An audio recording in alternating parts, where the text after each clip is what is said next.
Hola, hoy os voy a hablar del origen de la filosofía.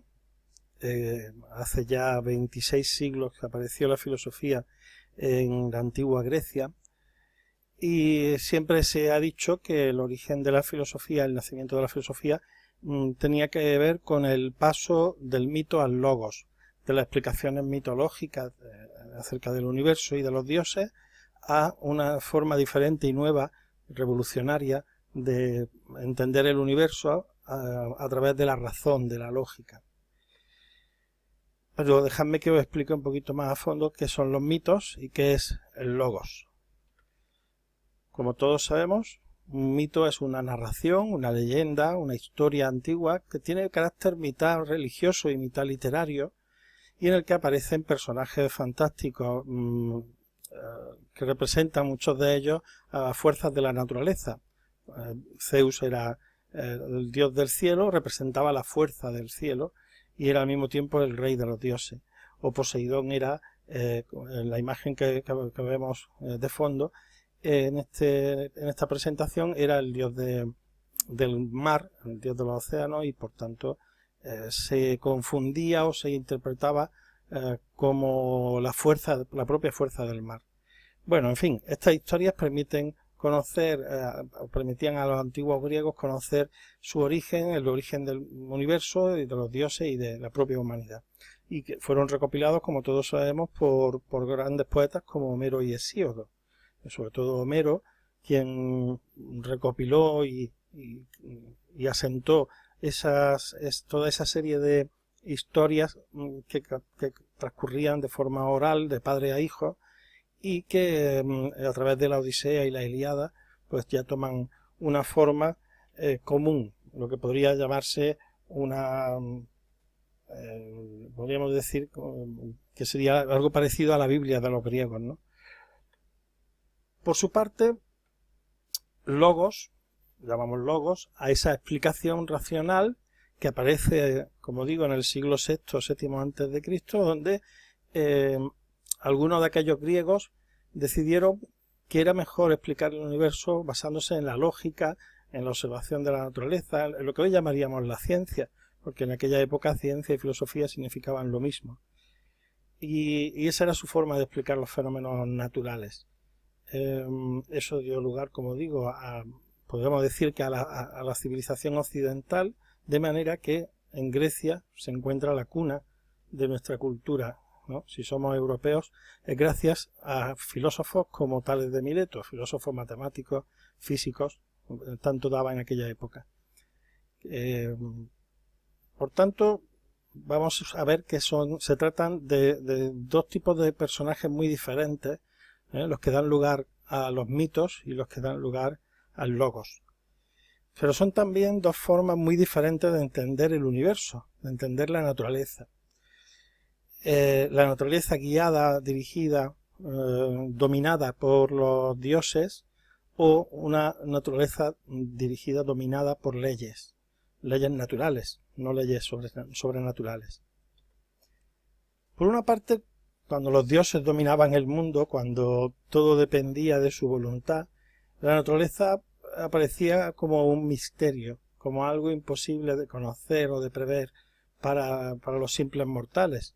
Entonces, aunque existieran fuerzas como por ejemplo el destino,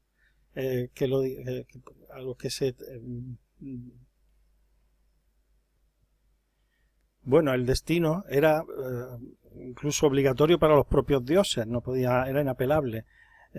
Sin embargo, los dioses también tenían su papel, su influencia y sus poderes, y como sabe casi todo el mundo, pues los dioses griegos eran bastante caprichosos, ¿no? De manera que uno no podía saber o adelantarse a la voluntad de los dioses o al oscuro destino.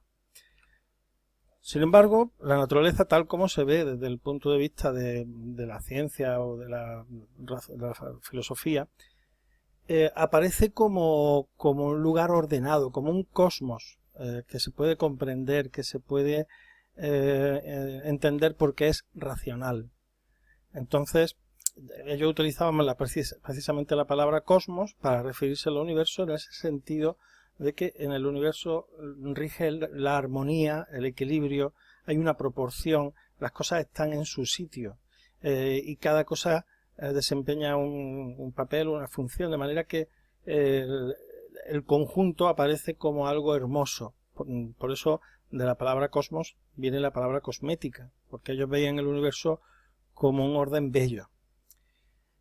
Y básicamente porque hay un orden en ese universo y las cosas ocurren no porque sí, no por el capricho de un dios, sino por la existencia de alguna ley.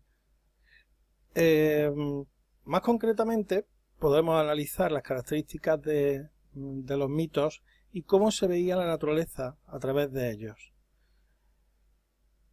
Para empezar, dado que los dioses griegos pues eran bastante volubles, bastante cambiantes en cuanto a su ánimo, el universo se caracterizaba por su arbitrariedad. Las cosas ocurrían sin que uno pudiera preverlas.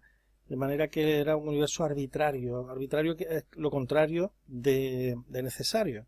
Es decir, las cosas ocurrían porque sí, porque a un determinado dios se le ponía entre ceja y ceja o cambiaba su humor y se levantaba de mal humor ese día.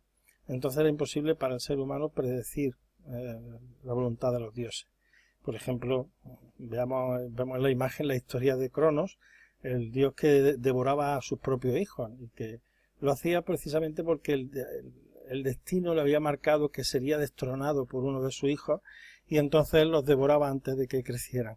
Pero su esposa Rea, que estaba deseando tener hijos, le engaña cuando tuvo a Zeus, y en vez de dárselo para que lo devorara, pues le da una piedra envuelta en pañales, y Cronos se la come y no se da cuenta del engaño. Total que Zeus crece en una cueva y cuando es grande pues se rebela contra su propio padre y al final lo vence.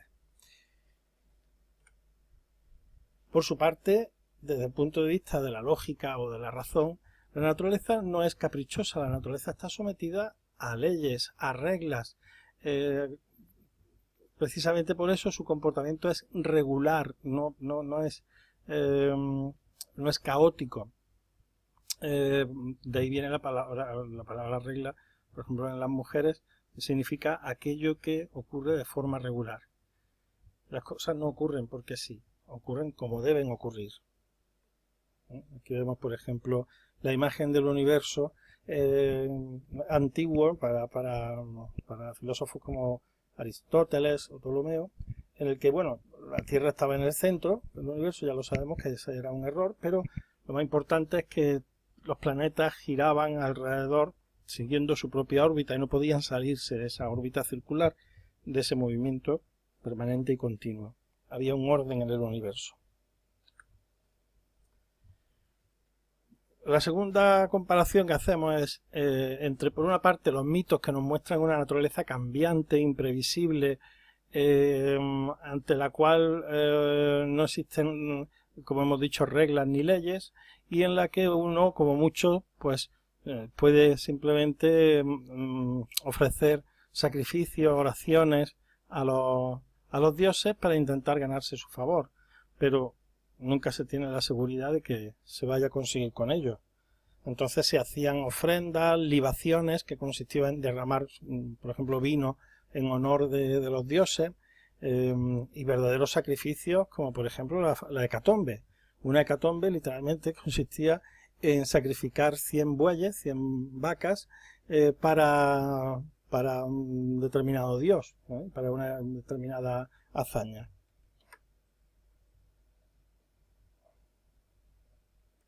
Pues bien, el gran descubrimiento de aquellos primeros filósofos griegos fue que por debajo de los cambios existe algo que permanece, que los fenómenos son explicables y que se pueden explicar a través de causas que son constantes, que existen regularidades en la naturaleza, reglas fijas, y que por tanto las cosas no cambian caprichosamente, sino que hay algo que no cambia, algo que está en el fondo y que permanece.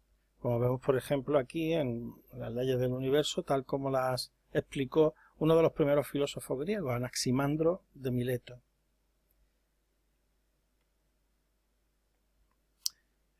Por último, dado que en los mitos existe multitud de dioses y circunstancias y momentos y cada momento se puede explicar de una forma diferente, finalmente la naturaleza es imposible de simplificar y de explicar mediante causas comunes. El mismo hecho puede tener diferentes explicaciones según el momento y la situación. Y eso también se debe a que en los mitos se recurre más a la apariencia de las cosas que a lo que las cosas son en sí. Vemos, por ejemplo, el famoso mito de la Vía Láctea, ¿no?, que explica que esa banda blanquecina de estrellas que no son otra cosa que nuestra propia galaxia vista desde nuestro planeta, se interpretaba en los mitos antiguos de los griegos como el resultado de que la diosa Hera estaba amamantando a su hijo y se le escapó un chorro de leche, y eso es lo que formó esa banda blanquecina. Entonces, como vemos, se trata de una metáfora, se trata de explicar algo desconocido asimilándolo a algo conocido y familiar, ¿vale? Y así es como aparece en los mitos griegos muchas de explicaciones del universo que bueno, recurrían a esas comparaciones o a esas metáforas, a la imaginación al fin y al cabo. Sin embargo, una gran intuición de los primeros filósofos griegos fue el pensar que por debajo de las diferencias aparentes de las cosas debe haber algo común entre todas ellas. Por eso utilizaban la palabra universo para referirse a este cosmos que se puede reducir a un principio, a lo que ellos llamaban el arjé.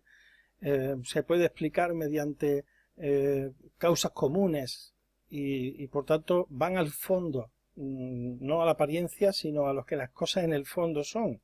Aunque su apariencia sea diferente, un árbol, una persona, un pájaro, son seres vivos y por tanto tenemos muchas cosas en común. Y así todos los seres de la naturaleza, ¿no?, buscando lo intrínseco, su naturaleza interior.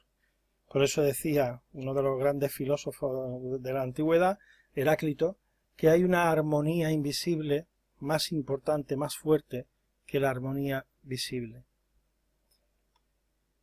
Y en fin, este ha sido todo. Así ve la naturaleza alguien con ojos mitológicos y alguien con ojos más lógicos, más racionales. Muchas gracias, espero que os haya servido y hasta la próxima.